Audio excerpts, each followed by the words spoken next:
Car जिसमें सफदर और उसके साथी सवार थे एक बार फिर इंजीनियर विल्सन की रिहाइशगाह के सामने पहुंचकर रुकी। सफदर ने कार से नीचे उतरकर सुतून पर मौजूद कॉल बेल का बटन प्रेस कर दिया। चंद लम्हों बाद छोटा फाटक खुला और एक मुलाजिम बाहर आ गया। इंजीनियर साहब से कहो कि डेकार से हम सिर्फ उनसे मुलाकात के लिए आए हैं। मेरा नाम मार्शल है और ये मेरे साथी हैं। सफदर ने कहा, यस सर, मैं मालूम करता हूँ, मुलाजिम ने कहा और वापस अंदर दाखिल हो गया। थोड़ी देर बाद छोटा फाटक एक बार फिर खुला और वही मुलाजिम बाहर आ गया। मैं फाटक खोलता हूँ, आप कार अंदर ले आए, मुलाजिम ने कहा और वापस मुड़कर छोटे फाटक में गायब हो गया। जबकि सफदर वापस कार की ड्राइविंग सीट पर बैठ गया। कुछ देर बाद फाटक खुल गया तो सफदर ने कार अंदर की तरफ बढ़ाई और फिर साइड पर पार्किंग देखकर उसने कार का रुख उधर कर दिया। वहां एक पुराने मॉडल की कार मौजूद थी। कार रोककर वो नीचे उतरे ही थे कि उसी लम्हे वो मुलाजिम फाटक बंद करके उनके पास आ गया।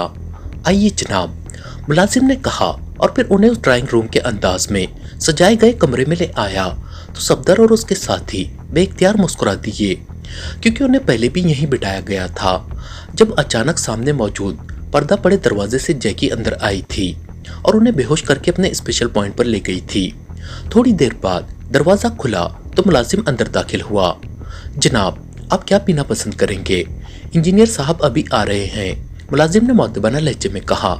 कुछ नहीं, आपकी मेहरबानी, सफदर ने कहा तो मुलाजिम सर हिलाता हुआ वापस चला गया।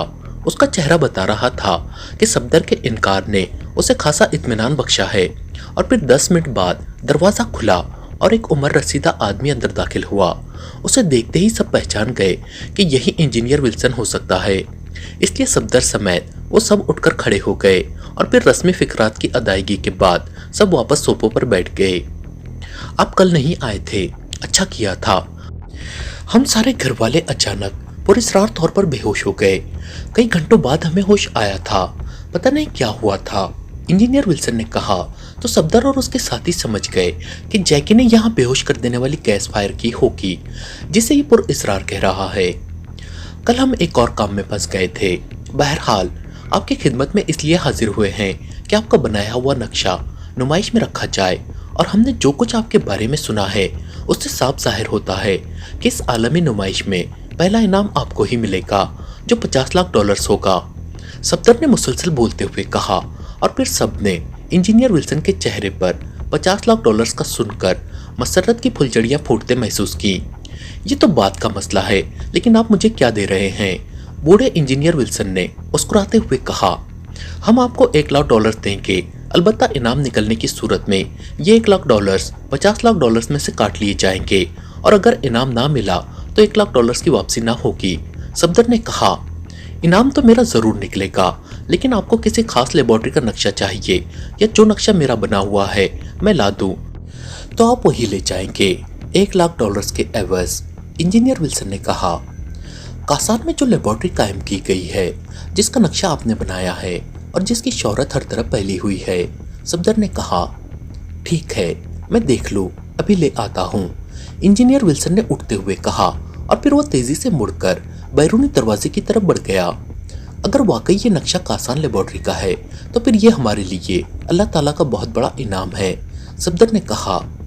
वैसे लेबोरेटरी कायम करने के बाद उन लोगों को जो उनके नक्शे बनाते हैं गोली मार दी जाए ताकि किसी को ये नक्शे की कॉपी न दे सके, तनवीर ने कहा तो सब बेख्तियार हंस पड़े। फिर तकरीबन मजीद 10 मिनट बाद एक बार फिर दरवाजा खुला और इंजीनियर विल्सन हाथ में एक फाइल उठाए हुए अंदर दाखिल हुआ। मिल गया है नक्शा, सफदर ने उम्मीद भरे लहजे में कहा। हाँ, वो फाइल मिल गई है।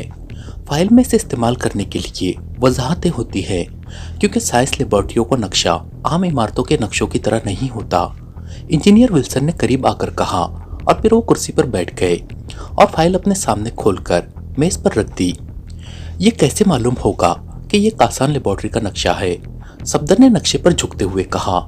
ये देखें, ये लिखा हुआ है MZ लेबोरेटरी कासान, और आप भी जानते हैं और सब जानते हैं कि कासान में एक ही लेबोरेटरी है, इंजीनियर विल्सन ने कहा तो सफदर नक्शे पर मजीद झुक गया और फिर काफी देर बाद उसने सर उठाया और जेब से चेक बुक निकालकर उसने उसमें से एक चेक अलहदा किया और उस पर तमाम अंदराजात करके उसने आखिर में दस्तखत कर दिए और चेक इंजीनियर विल्सन की तरफ बढ़ा दिया। ये गारंटेड चेक है जनाब। सफदर ने इंजीनियर विल्सन के चेहरे पर कदरे मायूसाना तासुरात देखते हुए कहा। गारंटेड? अच्छा, इंजीनियर विल्सन ने खुश होते हुए कहा और फिर उसने चेक लेकर उसे गौर से देखा। थैंक यू, इंजीनियर विल्सन ने मसरत भरे लहजे में कहा और चेक तय करके अपनी जेब में डाल लिया। दोस्तों, अगर आप हमारे चैनल पर नए हैं तो चैनल को सब्सक्राइब कर लें ताकि आने वाली हर नई वीडियो आपको आसानी से मिल सके। अब आप मुझे अपने नक्शे के बारे में कुछ वजाहतें करेंगे? सफदर ने कहा। हाँ, क्यों नहीं, इंजीनियर विल्सन ने कहा। इस लेबोरेटरी में कितने खुफिया रास्ते रखे गए हैं और इमरजेंसी रास्ते कितने रखे गए हैं ताकि किसी भी खतरे की सूरत में सही सलामत बाहर निकल सके? सफदर ने कहा। खुफिया रास्ते 2 हैं जबकि इमरजेंसी रास्ता 1 है, इंजीनियर विल्सन ने कहा। कौन कौन से, जरा पॉइंट आउट करें, सफदर ने कहा। तो इंजीनियर विल्सन ने उसे रास्तों के बारे में तफसील बताना शुरू कर दी। साथ साथ वो नक्शे पर लिखे गए पॉइंट्स की वजाहतें भी करता जा रहा था। और इमरजेंसी रास्ता, सफदर ने कहा, यह रास्ता खतरे की सूरत में समंदर में जा निकलता है। इंजीनियर विल्सन ने नक्शे पर एक जगह उंगली से इशारा करते हुए कहा। ये रास्ते अब बंद तो नहीं कर दिए गए या कभी आपसे कहा गया हो कि आप इन रास्तों को बंद कर दें क्योंकि आप ज्यादा बेहतर अंदाज में कर सकते हैं? सफदर ने कहा। खुफिया रास्ते तो बंद किए जा सकते हैं लेकिन इमरजेंसी रास्ता बंद नहीं किया जा सकता क्योंकि इमरजेंसी की सूरत में जान बचाने का यही रास्ता होता है, इंजीनियर विल्सन ने जवाब देते हुए कहा। इस रास्ते को बाहर से भी इस्तेमाल किया जा सकता है, सफदर ने कहा। नहीं, ये रास्ता सिर्फ अंदर से खोला जा सकता है। इमरजेंसी अगर कोई होगी तो लेबोरेटरी के अंदर ही होगी, बाहर समंदर में तो कोई इमरजेंसी नहीं हो सकती, इंजीनियर विल्सन ने कहा। ओके, बहुत बहुत शुक्रिया, नुमाइश लगते ही आपको बकायदा इत्तला दे दी जाएगी, सफदर ने कहा और उठ खड़ा हुआ। तो उसके साथी भी उठ खड़े हुए और फिर रस्मी फिकरात की अदायगी के बाद वो वहां से निकलकर साइड में खड़ी अपनी कार की तरफ बढ़ गए। इंजीनियर विल्सन उनसे इजाजत लेकर वापस चला गया था। अब क्या प्रोग्राम है? कैप्टन शकील ने सफदर से मुखातिब होकर कहा। वो सब कार में सवार अपनी रिहाइशगाह की तरफ जा रहे थे। प्रोग्राम क्या होना है? लेबोरेटरी से फार्मूला हासिल करना है और फिर उस लेबोरेटरी को तबाह करना है क्योंकि यहूदियों ने भी न सिर्फ पाकिस्तान का फार्मूला चुराया है बल्कि पाकिस्तान की कीमती लेबोरेटरी भी तबाह कर दी थी, सफदर ने जवाब देते हुए कहा। लेकिन तरीका क्या होगा? क्या बाहर से मिसाइल फायर करेंगे या किसी खुफिया रास्ते से अंदर जाएंगे? सालेहा ने कहा। नक्शा मिलने से पहले तुम इसके लिए बेहद मुश्ताक थे, जब मिल गया है तब ये बेफायदा हो गया, तनवीर ने मुंह बनाते हुए कहा। मैंने ये तो नहीं कहा कि नक्शा बेफायदा है, यह हमें बहुत काम देगा, लेकिन यहूदी बेहद शातिर लोग होते हैं। वो इन खुफिया रास्तों को यकीनन बंद कर देंगे, बल्कि पाकिस्तान सीक्रेट सर्विस का खतरा महसूस करते ही उन्होंने पहला काम यही किया होगा कि खुफिया रास्तों को इस तरह बंद कर दिया जाए कि दुश्मन एजेंट इस रास्ते को इस्तेमाल न कर सके, सफदर ने कहा। और फिर थोड़ी देर बाद वो अपनी रिहाइशगाह पर पहुंच गए। मैं चाय पीना चाहती हूँ, अगर आप मेरा साथ दे तो मैं सबके लिए चाय बना लूँ, सालेहा ने मुस्कुराते हुए कहा। नेकी और पूछ पूछ, तनवीर ने कहा। तो सब बेख्तियार हंस पड़े और सालेहा उठकर हंसती हुई किचन की तरफ बढ़ गई।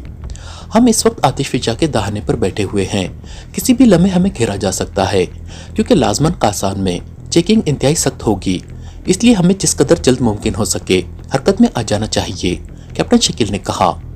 एक रास्ता ही हमें काम दे सकता है और वो है इमरजेंसी रास्ता, लेकिन ये भी अंदर से खुलता है, फिर कैसे इसे खोला जाए? सफदर ने कदरे परेशान से लहजे में कहा। कहाँ है नक्शा, मुझे दिखाओ, कैप्टन शकील ने कहा। तो सफदर ने कोट की अंदरूनी जेब में तय करके रखी हुई फाइल निकाली और उसे खोलकर कैप्टन शकील के सामने रख दिया। फाइल में नक्शा मौजूद था। कैप्टन शकील नक्शे पर झुक गया। ओ, ये तो वाकई सिर्फ अंदर से ही खुल सकता है, ये देखो, ये मखसूस निशान यहाँ मौजूद है, कैप्टन शकील ने एक मुख्तलिफ नजर आने वाले निशान पर उंगली रखते हुए कहा। ओ हाँ, यहाँ फाइल में इस निशान की वजाहत में भी लिखा हुआ है कि ये रास्ता सिर्फ अंदर से खुल सकता है, सफदर ने कहा। खुफिया रास्ते कहाँ हैं? कैप्टन शकील ने कहा। तो सफदर ने नक्शे पर उन रास्तों की मौजूदगी दिखा दी। ये जरूरी तो नहीं कि ये रास्ते बंद हो, या अगर बंद भी हो तो इन्हें खोला नहीं जा सकता, कैप्टन शकील ने कहा। देखो, यहाँ भी वही मखसूस निशानात हैं, इसका मतलब है कि ये खुफिया रास्ते बंद कर दिए गए हैं और जब इन्हें खोलना होगा तो अंदर से इन्हें खोला जा सकता है, सफदर ने कहा। ऐसा नहीं हो सकता कि हम किसी खुफिया रास्ते में जाकर रुकावट पर बम मारकर रास्ता खोल ले। तनवीर ने कहा, यहाँ सिर्फ बाहर से आने वालों की चेकिंग के आलात के साथ साथ आने वालों को हलाक करने के आलात भी मौजूद होंगे, इसलिए जैसे ही हम उस रास्ते में दाखिल होंगे अंदर खतरे के अलार्म बज उठेंगे। सफदर ने जवाब देते हुए कहा, फिर क्या करें, वापस चले जाएं? तनवीर ने मुंह बनाते हुए कहा, वापस जाने के अल्फाज मुंह से ना निकाला करो। सफदर ने कदरे सख्त लहजे में कहा, तो फिर क्या किया जाए? तनवीर ने फिर मुंह बनाते हुए कहा, फिलहाल चाय पिए। सालिया ने ट्रॉली धकेल कर ले आते हुए कहा। ट्रॉली पर चाय के बर्तन मौजूद थे।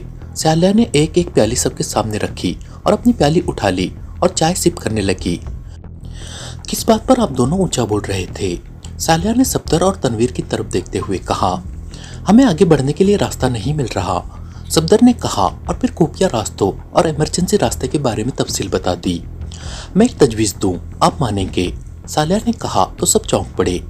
ये क्या बात हुई, हम क्यों नहीं मानेंगे? सफदर ने कहा, आप नक्शा सामने रखें और फोन उठाकर अस्पताल में मौजूद इमरान साहब से राब्ता करें, वो आपको यकीनन कोई ना कोई गाइडलाइन दे देंगे। सालिया ने कहा, इसका मतलब तो ये हुआ कि हम अहमक है और इमरान अक्लमंद, हालांकि ये बात उलट है। तनवीर ने मुंह बनाते हुए कहा, सालिया दुरुस्त कह रही है। अब हमारी पोजीशन बहुत खतरनाक है कि हमने नक्शा भी हासिल कर लिया, लेकिन आगे बढ़ने के लिए कोई रास्ता नहीं है। अलबत्ता इमरान की जहानत वाकई गैर मामूली है और नक्शों के बारे में भी उन्हें बहुत कुछ मालूम होता है। कैप्टन शकील ने कहा, ओके, करते हैं बात। सफदर ने कहा और फिर फोन का रिसीवर उठाकर उसने इंक्वायरी के नंबर प्रेस कर दिए। Enquiry please. दूसरी तरफ से एक निस्वानी आवाज सुनाई दी, यहाँ से पाकिस्तान का राब्ता नंबर और पाकिस्तानी दारुल हुकूमत का राब्ता नंबर दे दे। सफदर ने कहा, होल्ड करें। दूसरी तरफ से कहा गया, क्या आप लाइन पर हैं? 1 मिनट की खामोशी के बाद आवाज दोबारा सुनाई दी, यस। सफदर ने कहा तो दूसरी तरफ से नंबर बता दिए गए। तो सफदर ने क्रीडल दबाया और फिर टोन आने पर उसने तेजी से नंबर प्रेस करने शुरू कर दिए। सुलेमान बोल रहा हूँ। राब्ता होते ही सुलेमान की आवाज सुनाई दी। सफदर बोल रहा हूँ, इमरान साहब अब कैसे हैं और कहाँ हैं? सफदर ने कहा, सफदर साहब, इमरान साहब अभी अस्पताल में ही हैं। डॉक्टर का कहना है कि अभी 1 हफ्ता उन्हें यहाँ गुजारना पड़ेगा। दूसरी तरफ से सुलेमान ने जवाब देते हुए कहा, ओके थैंक यू। सफदर ने कहा और क्रीडल दबाकर उसने टोन आने पर एक बार फिर नंबर प्रेस करने शुरू कर दिए। दूसरी तरफ घंटी बजने की आवाज सुनाई दी, यस, स्पेशल अस्पताल। राब्ता होते ही एक निस्वानी आवाज सुनाई दी, डॉक्टर सिद्दीकी से बात करा दे, मैं यूरोप के मुल्क डेगार से बोल रहा हूँ। सफदर ने कहा, होल्ड करें। दूसरी तरफ से कहा गया, हेलो, डॉक्टर सिद्दीकी बोल रहा हूँ। चंद लम्हों बाद डॉक्टर सिद्दीकी की आवाज़ सुनाई दी, सफदर बोल रहा हूँ डॉक्टर साहब, मैं इमरान साहब से फ़ोन पर बात करना चाहता हूँ, क्या आप इसका इंतज़ाम करेंगे? सफदर ने कहा, मैं तुम्हें नंबर बता देता हूँ, स्पेशल कॉर्डलेस फ़ोन इमरान के पास मौजूद है, उससे बात कर लो।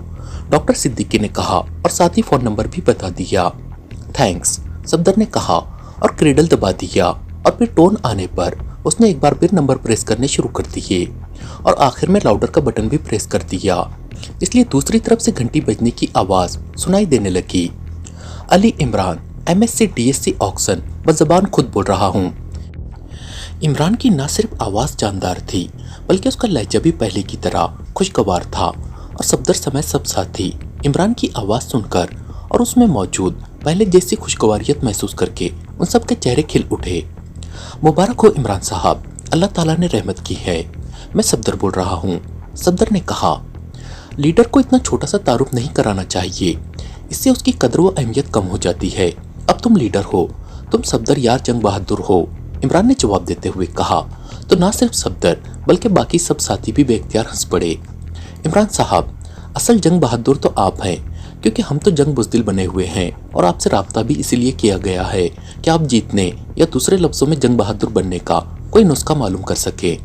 सफदर ने मुस्कुराते हुए लहजे में कहा, बुज़दिल का लफ्ज़ अपनी लुगत से निकाल दो। पाकिस्तान में जो हुकूमत के किसी भी ओहदे पर हो, जंग बहादुर ही कहलाता है और वो भी अपने आप को जंग बहादुर ही समझता है। इमरान ने जवाब देते हुए कहा, तो फिर आपके वालिद सर अब्दुर्रहमान भी जंग बहादुर ही कहलाएंगे। सफदर ने कहा, अरे उनके मुकाबिल अम्मा भी ज़्यादा बड़ी जंग बहादुर हैं, बल्कि जंग बहादुरन हैं। इमरान ने कहा तो सफदर बेख्तियार हंस पड़ा और उसके साथी भी इमरान की बातें सुनकर मुस्कुरा रहे थे। इमरान साहब, हम मिशन पर काम कर रहे हैं, मिशन के मुताबिक हमने कासान में वाक़ई लेबोरेटरी से पाकिस्तानी फार्मूला हासिल करना है और फिर इस लेबोरेटरी को तबाह करना है। हम इस वक्त कासान में पहुंच चुके हैं और हमने लेबोरेटरी का असल नक्शा भी हासिल कर लिया है। नक्शे के मुताबिक इस लेबोरेटरी में 2 खुफिया रास्ते हैं जबकि एक इमरजेंसी रास्ता है। दोनों खुफिया रास्ते तो ब्लॉक कर दिए गए हैं जबकि इमरजेंसी रास्ता भी बंद है, लेकिन इसे अंदर से खोला जा सकता है। हमने आपस में इस मामले को डिस्कस किया है, लेकिन लेबोरेटरी में दाखिल होने का कोई रास्ता समझ में नहीं आ रहा, जिस पर हम सब ने सोचा कि आपसे मशवरा लिया जाए। सफदर ने तफसील से बात करते हुए कहा, ये कौन सा ऐसा मसला है जो तुम अपने आप को मुश्किल में समझ रहे हो? दूसरी तरफ से इमरान ने इस बार कदरे संजीदा लहजे में कहा, आप मुश्किल कह रहे हैं, हमें तो ये अपनी ज़िंदगी का सबसे मुश्किल मरहला महसूस हो रहा है। खुफिया रास्ते वैसे बंद हैं, उनको खोलने के लिए उन पर बम मारने पड़ेंगे और ऐसा करते ही हम पर फायरिंग खोली जा सकती है। अंदर सिर्फ साइंसदान ही नहीं होंगे, सिक्योरिटी गार्ड्स भी वहाँ लाजमन मौजूद होंगे और हम नाकाम भी हो सकते हैं। अब रह जाता है इमरजेंसी रास्ता, वो अंदर से खुलता है, अब उसे बाहर से कैसे खोला जाए? सफदर ने उलझे हुए लहजे में कहा, तुमने अब तक लातादाद साइंसी लेबोरेटरियों को तबाह किया होगा, फिर तुम्हें समझ क्यों नहीं आ रही? इमरान ने कहा, उस वक्त आप साथ होते हैं इसलिए हमें मुकम्मल एतमाद रहता था कि आप हर मसले का कोई ना कोई हल निकाल लेंगे, और आप निकाल भी लेते थे, इसलिए हमने कभी इन बातों पर गौर ही नहीं किया था। सफदर ने जवाब देते हुए कहा, इसलिए तो कह रहा हूँ सफदर यार, जंग बहादुर बन जाओ। बहरहाल खुफिया रास्तों को खोला नहीं जा सकता, ये बात तुमने दुरुस्त की है, लेकिन इमरजेंसी रास्ते को तुम आसानी से इस्तेमाल कर सकते हो। इमरान ने कहा, वो कैसे इमरान साहब? वो तो अंदर से खुलता है और यही मसला तो समझ नहीं आ रहा। सफदर ने उलझे हुए लहजे में कहा, इमरजेंसी वे ऐसा होता है कि इमरजेंसी की सूरत में फौरी खुल जाए, वरना इससे इमरजेंसी वे कहा ही नहीं जा सकता। इसलिए इमरजेंसी वे बनाते हुए खुसूसी तौर पर ख्याल रखा जाता है कि जब इसे खुला जाए तो ये फौरी हरकत में आ जाए, और बज़ाहिर जो दीवार से नजर आती है वो बिजली की सी तेजी से साइड की दूसरी बड़ी दीवार के अंदर गायब हो जाती है और इमरजेंसी वे खुल जाता है। इमरान ने कहा, ठीक है, लेकिन असल मसला तो यही है कि इसे बाहर से कैसे खोला जाए। सफदर ने कहा, मैं बताता हूँ। इमरजेंसी वे को खोलने और बंद करने के लिए जो आला लगाया जाता है उसे ऑपरेट करने के लिए इंतहाई ताकतवर रिमोट कंट्रोलर का इस्तेमाल किया जाता है। आम रिमोट कंट्रोलर 4 पावर सिग्नल्स पर काम करता है, लेकिन इमरजेंसी वे को खोलने के लिए जो आलात नस्ब किए जाते हैं वो इंतहाई ताकतवर होते हैं ताकि 1 सेकंड के हज़ारवें हिस्से में इमरजेंसी वे क्लियर हो जाए। इसलिए इन आलात को फौरी ऑपरेट करने के लिए 100 पावर सिग्नल्स का रिमोट कंट्रोलर इस्तेमाल किया जाता है, और ऐसे आलात को बाहर से खोलने के लिए अगर 200 पावर सिग्नल्स का रिमोट कंट्रोलर इस्तेमाल करो तो अंदर मौजूद आलात फौरी हरकत में आ जाएंगे और पलक झपकने में रुकावट गायब हो जाएंगी। इमरान ने तफसील से बात करते हुए कहा, मतलब है कि अगर हम 200 पावर सिग्नल्स वाले रिमोट कंट्रोलर को साथ ले जाए तो हम आसानी से बाहर से भी इस रास्ते को खोल सकते हैं। सफदर ने कहा, उसके लहजे में हैरत थी।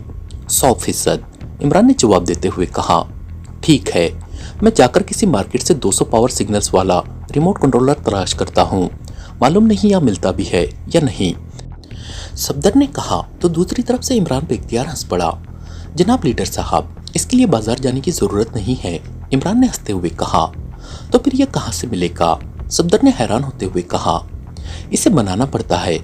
आमतौर पर 100 से ज़ायद पावर सिग्नल्स वाला रिमोट कंट्रोलर बनाया ही नहीं जाता, क्योंकि सिर्फ इमरजेंसी वे को खोलने के लिए 100 पावर सिग्नल्स रिमोट कंट्रोलर बनाया जाता है, वरना 30 से 40 तक पावर सिग्नल्स वाले रिमोट कंट्रोलर बनाए और फरोख्त किए जाते हैं।